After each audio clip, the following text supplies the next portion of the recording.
Assalamualaikum warahmatullahi wabarakatuh. Bersama Indra Ditama kita akan belajar matematika khususnya untuk persiapan SPD utama di beberapa hari ke depannya.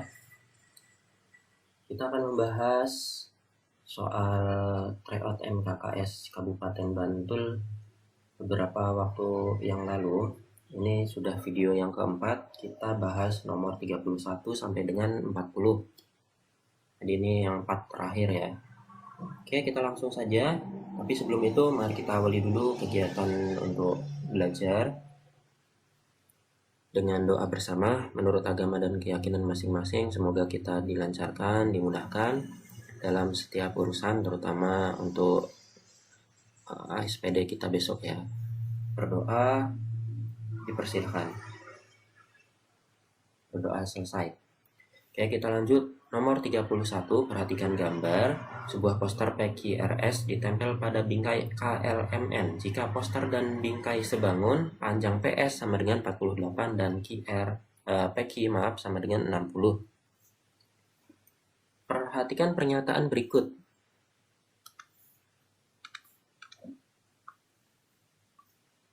Nah, perhatikan pernyataan berikut. Panjang KL itu adalah 70.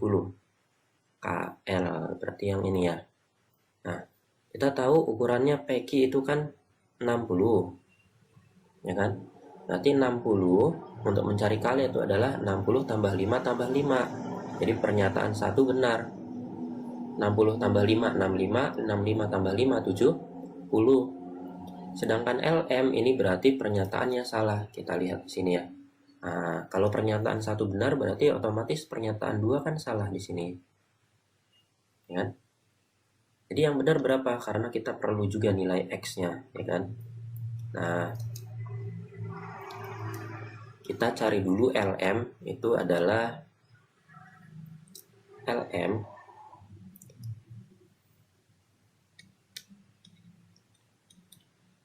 itu sebanding dengan RQ.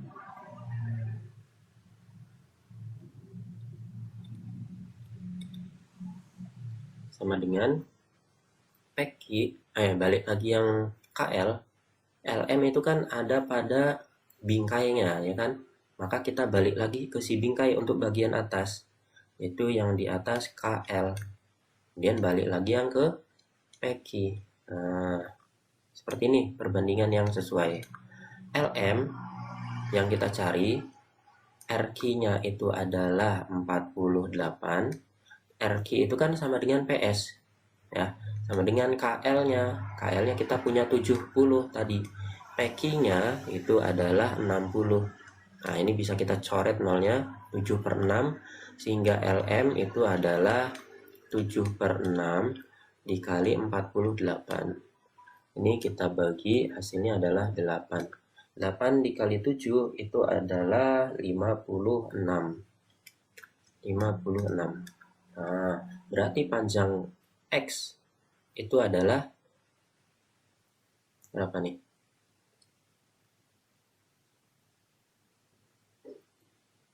LM itu kan 56, 56 kurangi 5, 51, 51 dikurangi 48 adalah 3. Jadi X-nya ini bukanlah 5 tapi 3. Ya, ini harusnya 3. X-nya sama dengan 3. Jadi pernyataan yang benar adalah 1 dan 4. Jadi jawabannya adalah B. Seperti itu ya. Boleh dituliskan dulu 56 dikurangi 5 dikurangi 48 itu adalah 3. Dapatnya dari mana 3? Nah, seperti ini.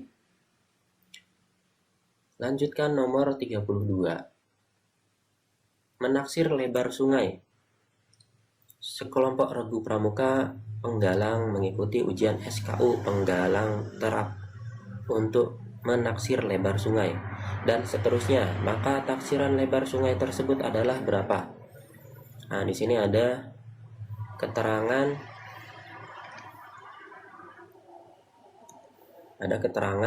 DC banding CB itu adalah 2:3. Berarti DC-nya itu adalah 2, CB-nya adalah 3, ya kan? Sedangkan DE-nya itu adalah 4. Yang ditanya panjang AB atau lebar sungai. Kita lihat di sini 2 biar jadi 4 itu kan dikali 2. Berarti 3 juga sama, biar nggak iri dikali 2 juga. Ini dikali 2 yang tadi, ini juga dikali 2, dan hasilnya adalah 6. Jadi jawabannya adalah D, 6 meter. Sudah. Mudah banget ya. Nomor 33. Seorang pengrajin gerabah ingin membuat kerajinan berbentuk gabungan setengah bola, padat, dan tabung seperti gambar. Luas permukaan benda kerajinan tersebut adalah berapa? Nah, kalau kita akalin, ini ya bagian atas ini kita geser ke bawah. Sehingga yang bagian bawah ini tadinya kan bolong. Bagian atasnya setengah bola ya. Tadinya kan bolong. Kemudian kita tutup. Sehingga jadinya adalah setengah bola full. Berarti yang bagian atas ini gimana? Tabungnya berarti hanya tinggal si selimut tabung saja. Jadi luas permukaannya itu adalah yang ini selimut tabung, yang ini adalah setengah bola, luas setengah bola, ya kan? Nah, kalian tahu nggak? Kalau misalnya luas permukaan setengah bola tanpa yang bagian atas ini dulu, itu adalah 2 kalinya luas lingkaran. 2 kalinya luas lingkaran. Karena ada 1 lingkaran lagi ini, ukurannya juga sama ya, maka jadinya 3 lingkaran dong. Jadi luas yang setengah bola ini adalah 3 kalinya luas lingkaran, itu adalah pi r kuadrat. Kalau 2 nggak ada atasnya ini, yang ini nih, berarti 2 pi r kuadrat. Karena ada ini, jadi 3 pi r kuadrat. Nah, untuk yang luas selimut tabungnya ini itu adalah keliling dikali tinggi. Keliling lingkaran dikali tinggi itu boleh pi d atau 2 pi r ya, dikali tingginya. Nah, pi dt. Dan hasilnya adalah i-nya. I-nya di sini nggak diganti ya, berarti masih pi. Pi kali d-nya adalah 14. Tingginya adalah 15, dan hasilnya adalah 14 dikali 15 itu berapa ya? 14 kali 15 210 ya, 210 pi.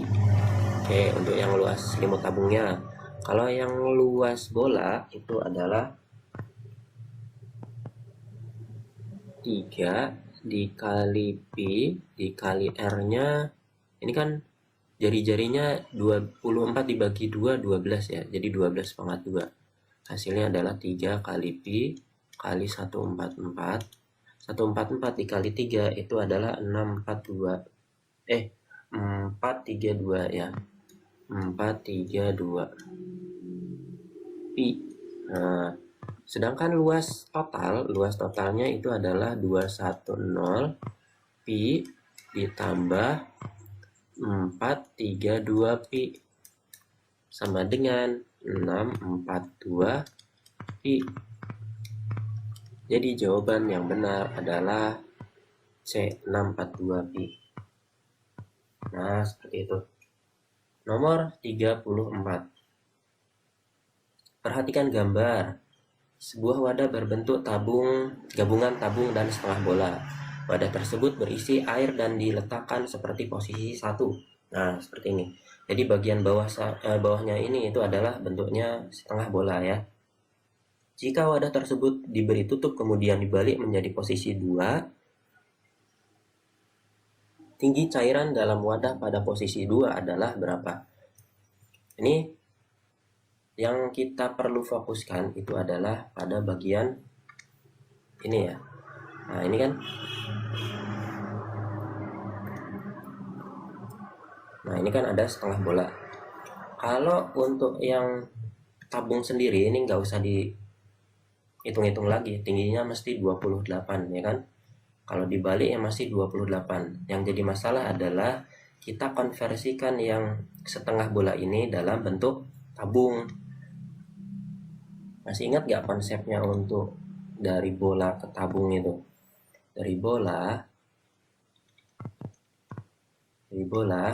dikonversikan ke dalam tabung itu adalah 2/3-nya. Kalau misalnya bolanya penuh itu adalah, kalau misalnya kita isi air ya, bolanya penuh ini full bola, bukan setengah bola yang seperti pada gambar. Kalau dipindahkan itu adalah dapatnya 2/3. 2/3-nya tabung dengan ukuran jari-jari dan tinggi yang sama dengan diameter, ya kan? Kalau misalnya setengah, berarti kan setengahnya dari 2/3 ini 2/3. Kalau misalnya cuma setengah, maka yang terisi itu adalah 2/3-nya. 2/3-nya kemudian dibagi 2 gitu ya. Nah, yang terisi hanya sebagian sini kalau setengah. Jadi 1/3. Sehingga kesimpulannya apa? Kesimpulannya itu adalah untuk mencari tingginya dari bola gitu, tingginya bola kalau dikonversikan dalam tabung itu adalah, ini kan sama aja jari-jari nih ya, sama dengan jari-jari. Jari-jarinya untuk yang bola itu berapa sih? 12 dibagi 2, 6. Oke, berarti gimana hitungnya?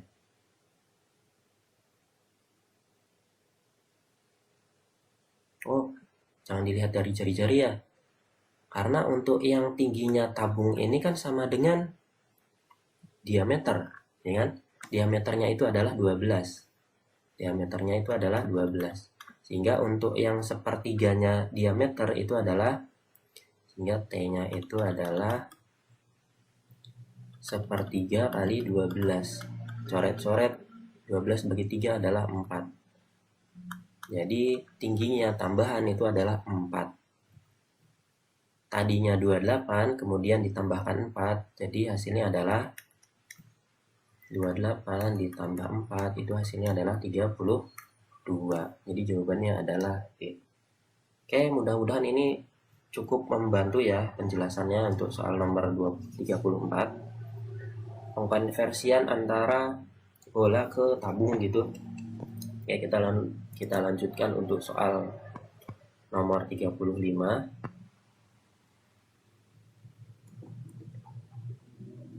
Nah, ini dia. Segitiga A aksen, B aksen, C aksen adalah bayangan dari transformasi segitiga A, B, C. Dan segitiga A double aksen, B double aksen, dan C double aksen adalah bayangan dari transformasi A aksen, B aksen, C aksen. Perhatikan transformasi berurutan berikut yang dapat dilakukan sehingga A double aksen, B double aksen, dan seterusnya adalah bayangan dari A, B, C. Oke, kita lihat di sini. Segitiga ABC dirotasikan dengan pusat O 0,0 sebesar 90 derajat searah jarum jam. Tadinya ini, kemudian diputar 90 derajat, oke, searah jarum jam ya, kalau ke sini ya. Setelah itu dicerminkan terhadap garis Y sama dengan X, ini yang warna merah. Ini dicerminkan, oke. Jadi ini bisa untuk yang pernyataan 1 ya. Berarti yang pernyataan 2 otomatis nggak usah dipilih, dihindari ya. Kita cek untuk yang bersama pernyataan yang ketiga. Segitiga ABC dirotasikan dengan pusat O sebesar 270 berlawanan arah jarum jam. Ini kalau 90 derajat itu kan ke kanan sini karena minta searah jarum jam. Kalau berlawanan jarum jam dari ABC ini kemudian kamu putar 270. Nah, berarti kan segini nih, 270 ya. Kemudian dicerminkan terhadap garis Y sama dengan X. Oke, cocok untuk pernyataan yang ketiga. Jadi jawabannya itu adalah 1 dan 3. Seperti itu aja ya. Perhatikan gambar. Nah, ini lumayan juga. Trapesium ABCD ditranslasikan menghasilkan bayangan A aksen, B aksen, C aksen, D aksen, dan seterusnya. Dengan dilanjutkan dengan dilatasi dengan pusat O dengan faktor skala K. Bayangan akhir titik A double aksen dan D double aksen adalah. Nah, di sini kita perlu mencari rumus atau satuan dari K tentunya, dan translasinya itu sejauh berapa. Kita lihat untuk translasi dulu ya. Translasi ini geser sejauh ke kanan sejauh berapa? 1, 2, 3, 4, 5, 6, 7. Berarti 7. Ke kanan 7. Kemudian ke atas itu sejauh, berarti ke atas kan positif. 1, 2, 3, 4. 4. Jadi 7 sama 4. 7, 4. Kalau kita tulis untuk translasinya ya. Komponen translasi. Terus setelah itu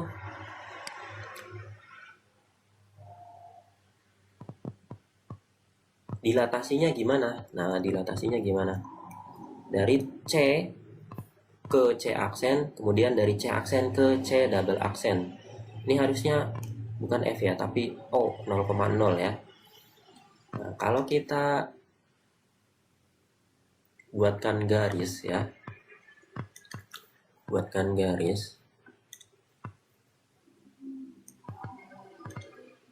ini dari titik C sehingga memperoleh C double aksen itu adalah berapa kali faktor skala.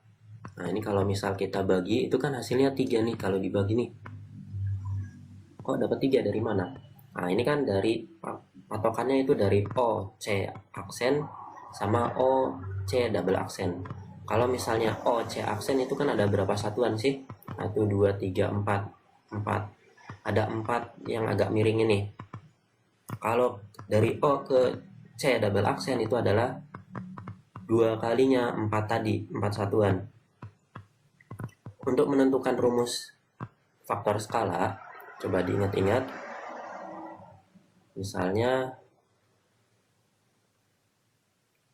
rumusnya gini ya, faktor skalanya itu ya. Misal faktor skalanya itu adalah K, maka rumusnya itu adalah OC aksen dibagi OC. Jadi setelah kita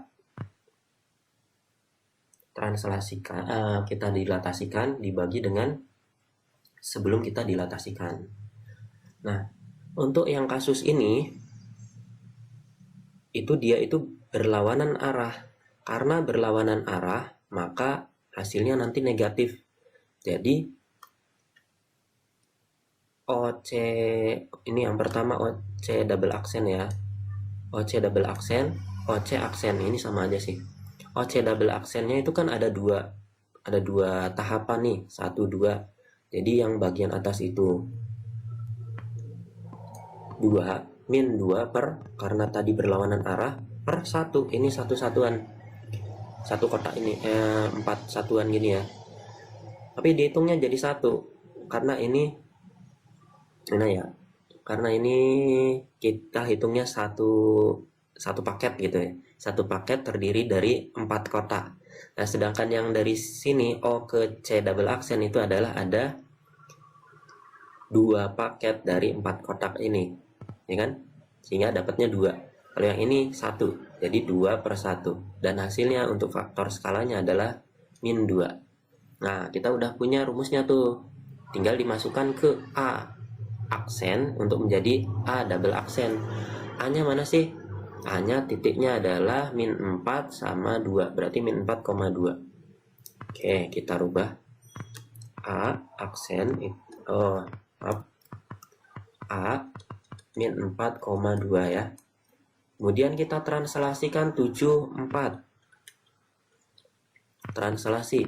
Sehingga dapatnya A aksennya adalah min 4 tambah 7. Itu adalah 3. 2 ditambah 4 itu adalah 6. 3,6. Kemudian setelah itu diminta untuk dilatasi dengan faktor skala min 2 dengan titik pusatnya O ya. tinggal kita kalikan aja. 3 kali min 2 itu adalah double aksennya adalah min 6, 6 kali min 2 adalah min 12. Nah, seperti ini. Jadi pilihan jawabannya A atau D ini ya. Yang B atau C ini jangan dipilih. Nah, sehingga kita cari yang D dulu ya. Yang D itu titiknya berapa? Yang D itu titiknya min 7,2. Min 7,2. Min 7, min 7,2. Kemudian ditranslasikan 74. Itu adalah, nanti kita dapat D aksen adalah 7. Oh, min 7 ya, min 7. Min 7,2. Min 7 ditambah 7 itu adalah 0. 2 ditambah 4 itu adalah 6. Ya kan? Setelah itu dilatasikan. Dilatasinya itu adalah dengan faktor skalanya min 2. Jadi D double aksennya itu adalah 0 kali min 2, 0. Min 6 kali min 2 adalah min 12. Sehingga jawabannya adalah D, seperti ini. Pak, masih bingung untuk yang menentukan positif negatifnya. Nah, itu. Misal gini ya. Kalau yang masih bingung, misal gini, Bapak punya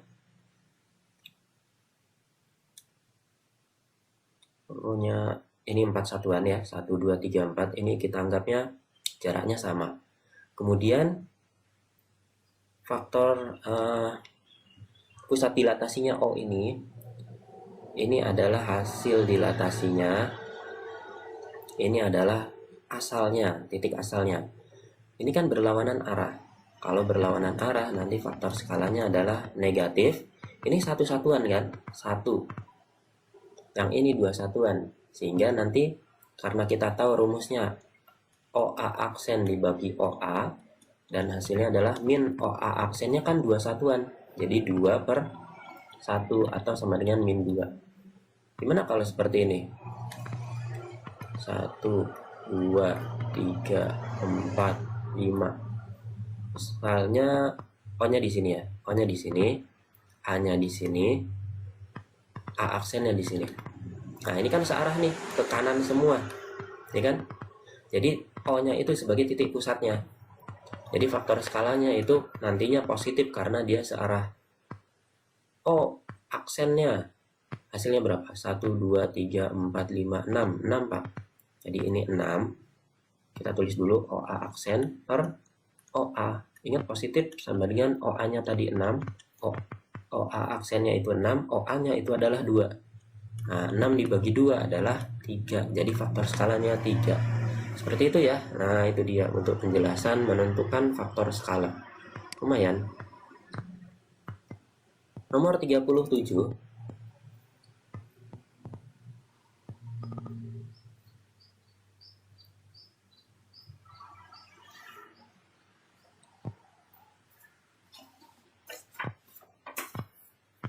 Perhatikan gambar perbandingan luas panen dan produksi pada padi di tahun 2023 dan 2024. Ini kita cuman membaca datanya saja. Kita lihat di sini jumlah produksi GKG pada bulan Oktober 2023 sama dengan bulan Oktober 2024. Oke, di sini kita tinggal membaca data saja kan.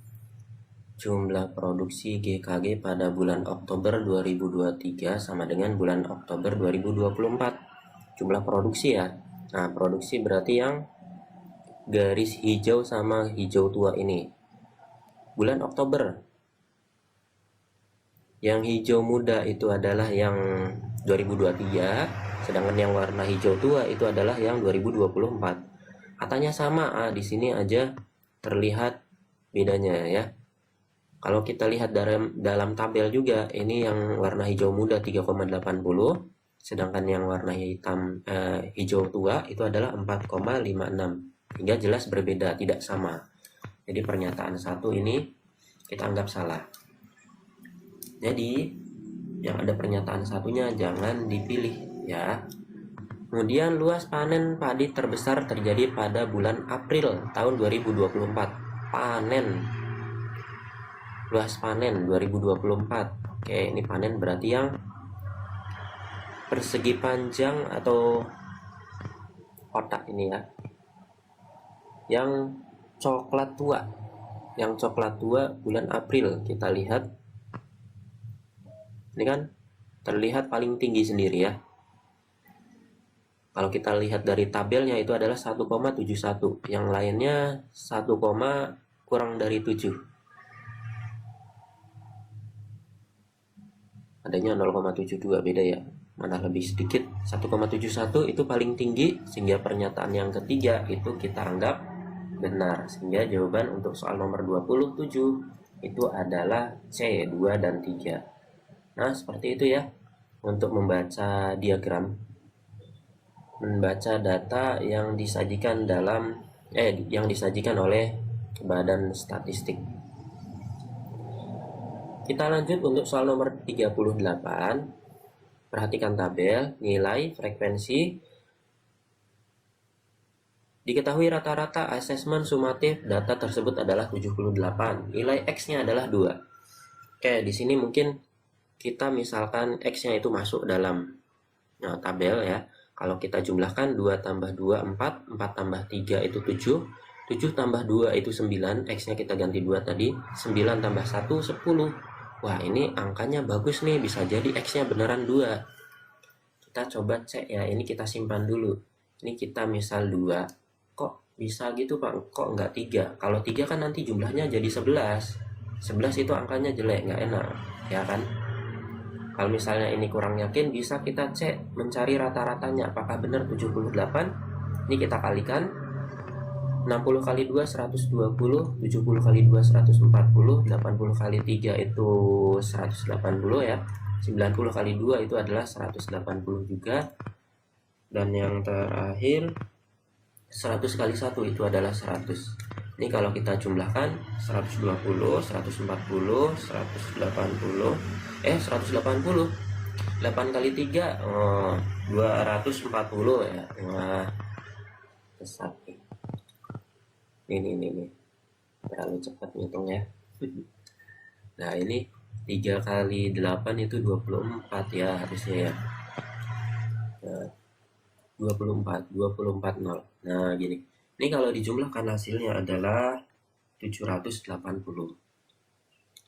Nah, sedangkan ini jumlahnya itu adalah 10 orang. Sehingga untuk rata-ratanya itu adalah 780, kita bagi 10 dan hasilnya adalah 78. Nih, benar ya. Jadi untuk pernyataan 1 dianggap benar, yang enggak ada pernyataan satunya dianggap salah. Jangan dipilih. Modus data tersebut adalah 2 karena muncul paling banyak. Nah, 2 di sini kan dia frekuensi, bukan nilai. Jadi kalau misalnya modus ditanyakan, yang benar adalah 80. Di pernyataan 3 juga salah, harusnya 80 ya kan. Karena yang paling banyak muncul kan 80 sebanyak 3 kali. Yang lainnya 2 sama 1. Jadi jawaban yang tepat adalah 1 dan 4. 38 ya. Kita lanjut untuk soal nomor 39.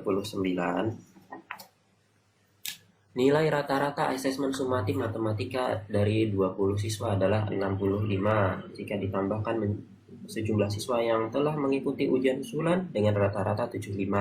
Nilai rata-ratanya menjadi 67. Nah, 67 itu rata-rata gabungan. 75 itu rata-rata yang digabung. Apa artinya itu bedanya ya? Yang gabungan itu setelah kita gabung antara 65 sama 75 ini. Cuman yang jadi masalah itu adalah yang 75 ini berapa orang kita nggak tahu, makanya kita ditanyakan hal tersebut. Banyak siswa yang telah mengikuti asesmen susulan gitu kan. Nah, kita cari dulu perbandingan antara banyaknya siswa yang susulan sama siswa yang tidak ikut susulan. Maksudnya yang ikut asesmen utama gitu ya. Kita tulis dulu rata-rata gabungannya itu adalah 67. Ini patokannya adalah rata-rata utama. Kemudian sebelah kirinya kan ada 65, 75 sama 67. 67 itu adalah rata-rata gabungannya. 65 di sebelah kiri ini dan 75 di sebelah kanan. Nah, setelah itu kita cari ini selisihnya. Selisihnya 65 sama 67 itu adalah 2. Selisihnya 75 dan 67 itu adalah 8. Nah, sehingga untuk yang 8 ini adalah untuk misalnya yang tidak ikut yang utama itu adalah N1 gitu ya. Nah, ini adalah ikut yang N1, kebalikannya ya. Ini N1, yang ini berarti yang N2. Sehingga N1 berbanding N2 itu adalah N1-nya 8, N2-nya adalah 2. Atau bisa disederhanakan jadi 4 banding 2. N1-nya kan 20, Pak. Nah, ini 20 N1-nya. Ini namanya perbandingan. Namanya perbandingan itu ya, dia dikalikan berapa sehingga memperoleh nilai 20 gitu ya. Berarti ini dikali 5 biar jadi 20 4-nya ini. Nah, 2-nya juga. Ini bukan 2 ya, 1 ya. Ya. Harusnya 4 banding 1. N1 8, N2-nya 2, 4 banding 1. Nah, gitu. Karena N1-nya 20, ya kan? Yang kita cari kan N2. Ya. Karena N1-nya itu 20, ini biar jadi 20 kan dikali 5. Jadi 20 ya. Berarti yang N2 itu ini juga sama, dikali 5 biar nggak iri. 1 kali 5 itu adalah 5. Nah, sehingga jawabannya adalah 5. 5 orang susulannya ya. Oke, kita lanjut untuk soal nomor 40. Perhatikan gambar. 2 buah dadu seimbang dilempar undi secara bersamaan sebanyak 1 kali. Peluang muncul mata dadu yang berjumlah kurang dari 8 adalah berapa? Nah, ini juga ada caranya ya. Kalau dadu sebanyak 2 buah kemudian dilempar, nanti kemungkinan yang angkanya paling sedikit kan 2. Setelah itu kan ada angka 3 ya kan? 3 mata dadu. Terdiri dari kalau mata dadunya 2 kan terdiri dari 1 mata dadu sama 1 mata dadu yang lainnya. Kalau yang 3 ini 1 tambah 2, ya kan? Dan seterusnya 2, 3, 4, 5, 6, 7, 8, 9, 10, 11, 12. Paling besar kan 12, yaitu 6 tambah 6. Nah, dari yang sini kita tuliskan kemungkinan banyaknya muncul. Untuk yang angkanya 2 kan cuman ada 1 kemungkinan, 1 tambah 1, nggak ada yang lain kan. 12 juga sama, 6 tambah 6, cuman ada 1 kemungkinan, nggak ada 7 tambah 5. 7 kan nggak ada mata dadu 7 ya, adanya paling banyak 6 untuk 1 dadunya. 3 itu ada 2, 11 itu ada 2, 4 ada 3, 10 ada 3, 5 ada 4, 9 ada 4, dan seterusnya 5, 8, 5, 7 itu ada 6 paling banyak sendiri. Dari berapa aja ya? 7 itu. Bisa 2 sama 5, 6 sama 1, dan seterusnya ya. Nah, kemungkinannya ada 6. Sedangkan yang ditanyakan kurang dari 7. Nah, kurang dari 7 jumlahnya mana? Kurang dari 7 jumlahnya adalah yang ini. Berarti 2, 3, 5, 6, 7. Banyaknya berapa, Pak? Titik sampelnya 1 tambah 2 tambah 3 tambah 4 tambah 5 tambah 6. 1 tambah 2, 3, 3 tambah 3 itu adalah 6, 6 tambah 4, 10, 10 tambah 5, 15, 15 tambah 6, 21. Nah, berarti peluangnya adalah 21 per pelemparan 2 dadu, itu kemungkinannya adalah 36. 6 kali 6. Iya benar, 6 kali 6 ya. 21 dibagi 3 itu 7. 6 dibagi 3 itu adalah 12. Nah, jadi jawabannya adalah 7 per 12. Seperti itu ya. Nah, mudah-mudahan bermanfaat untuk pembahasan video ini, sehingga kalian bisa lebih paham ya. Mungkin untuk video ini kita cukupkan sampai sini dulu. Mari ditutup. Saya akhiri. Wassalamualaikum warahmatullahi wabarakatuh.